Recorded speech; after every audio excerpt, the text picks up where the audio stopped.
Maxence Laillé, vous êtes journaliste scientifique spécialisé dans les nouvelles technologies et notamment dans les effets des ondes électromagnétiques sur l'environnement et la santé. Il y a de plus en plus de professionnels qui utilisent les objets connectés, toutes les technologies à base de Wi-Fi, de Bluetooth, etc. Est-ce qu'il y a un impact sur la santé de ces travailleurs?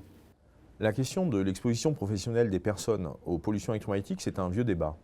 Mais comme vous le supposez, en fait, aujourd'hui, on a de plus en plus de métiers qui sont concernés.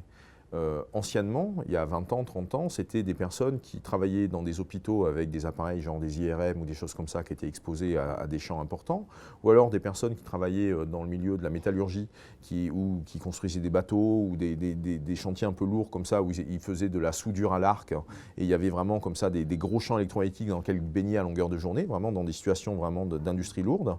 Et puis par la suite, on a aussi les personnes qui ont tiré des lignes au niveau des lignes à haute tension qu'on avait dans notre environnement. Donc on avait comme ça 3-4 corps de métier qui étaient plongés dans des champs électromagnétiques. Les personnes qui bossaient aussi dans les trains, avec les TGV, les personnels navigants, tout ça, on est exposé à des champs en permanence. Et puis ça a été les chauffeurs de taxi avec des oreillettes Bluetooth. Et puis maintenant, on va avoir des personnes qui travaillent dans tout ce qui est cabinet d'esthétique, qui sont avec des appareils branchés sur des prises électriques pour faire des choses, des épilations laser et puis d'autres types de systèmes et qui baignent dans des champs électromagnétiques. Donc, ce qui fait que ça concerne vraiment tous les corps de métier. Et la question donc, de l'exposition professionnelle, c'est un vieux débat, un serpent de mer, qui était en gros laissé de côté par les pouvoirs publics jusqu'ici. Et le problème, il existe, mais on n'arrivait pas à le saisir, y compris au niveau de la médecine du travail. Et là, en fait, ce qui se passe maintenant, c'est qu'on a un décret qui est sorti en août 2016 et qui pose, en France et qui pose les choses. Ce décret, il n'est pas tombé du ciel comme ça pour rien. Et c'est très intéressant quand on regarde la chronologie en fait, des événements. On a eu d'abord en fait, un texte, une directive européenne qui date de 2013, de juin 2013. Et donc, c'est en août 2016 qu'on a eu ce décret qui est venu en France. C'est-à-dire qu'en fait, ce décret est arrivé au terme des 3 ans de délai maximum de transposition d'un texte européen dans un cadre législatif français. Donc, on a l'impression qu'il surgit comme ça et qu'il répond à un besoin, mais c'est comme si on avait attendu le plus tard possible pour le transposer dans le droit français. Et donc, il y a un décret, donc, et quelles sont les conclusions de ce décret? Alors, le décret, il y a plusieurs innovations à l'intérieur. Tout d'abord, il y a l'obligation pour une entreprise de cartographier les risques. Donc de déterminer au niveau des postes de travail quels sont les endroits où les personnes vont être plus exposées qu'ailleurs. Donc oui, puisque en fait maintenant, il y a une obligation légale dans les entreprises d'avoir un cahier des différents, comme un document ou un classeur qui rassemble des informations, qui compile les différents risques qui caractérisent les postes de travail, l'activité des salariés dans l'entreprise. Et donc, il y a une obligation de faire ce travail-là sur l'exposition électromagnétique, de façon à documenter, à cartographier quels sont les risques dans l'entreprise. Dans le même ordre d'idée, il y a l'obligation qu'il y ait un monsieur onde dans l'entreprise, c'est-à-dire une personne référente auprès de laquelle les salariés vont pouvoir se tourner vers lui poser des questions, voir avec lui comment on peut aménager le poste de travail pour qu'il y ait moins d'exposition aux ondes électromagnétiques, etc. etc. Ensuite, il y a aussi, là aussi c'est marqué noir sur blanc, la reconnaissance qu'il y a des personnes qui sont plus sensibles que d'autres. Et donc, c'est comme s'il y avait une obligation, en tout cas pour les femmes enceintes ou les travailleurs les plus jeunes, qui ont 18 ans, 20 ans, qu'ils ne soient pas mis sur des postes de travail où il y a beaucoup de pollution électromagnétique. C'est-à-dire qu'on reconnaît qu'il y a des publics plus vulnérables que d'autres à ce type de pollution. Donc voilà, il y a tout un tas comme ça de mesurettes, en quelque sorte, qui composent ce décret, mais ça pose un cadre qui n'existait pas jusque-là.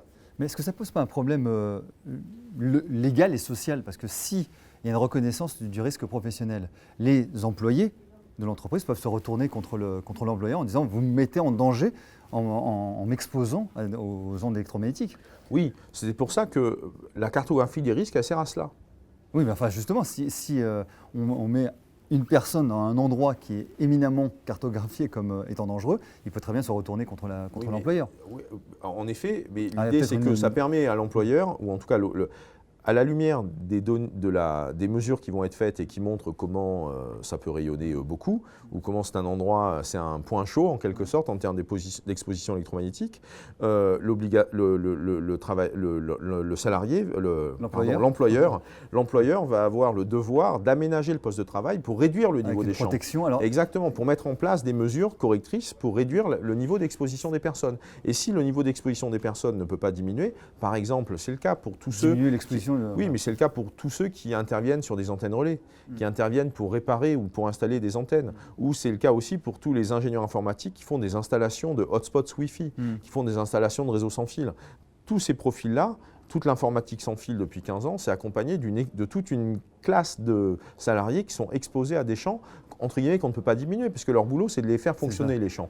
Donc là, en fonction des valeurs qui ont été identifiées, enfin qui sont connues, en gros, il y a deux types de valeurs. Il y a des valeurs limites d'exposition et des valeurs qui déclenchent l'action. C'est un peu deux seuils, pour un même risque, c'est deux niveaux de seuil qui permettent de dire « Ah, ici, il faut vraiment qu'on fasse quelque chose ». Et enfin là, ici, on est sur des niveaux où c'est vraiment dangereux pour la personne si elle est exposée à des valeurs plus importantes. Et de fait, les valeurs ici sont élevées. Il faut qu'on fasse des actions correctrices. Il faut que, par exemple, la personne ne reste pas plus de 10 minutes dans cet endroit-là. C'est-à-dire qu'on va agir pour diminuer, limiter dans le temps l'exposition. C'est les mêmes méthodes que celles qui sont faites quand on travaille dans une centrale nucléaire.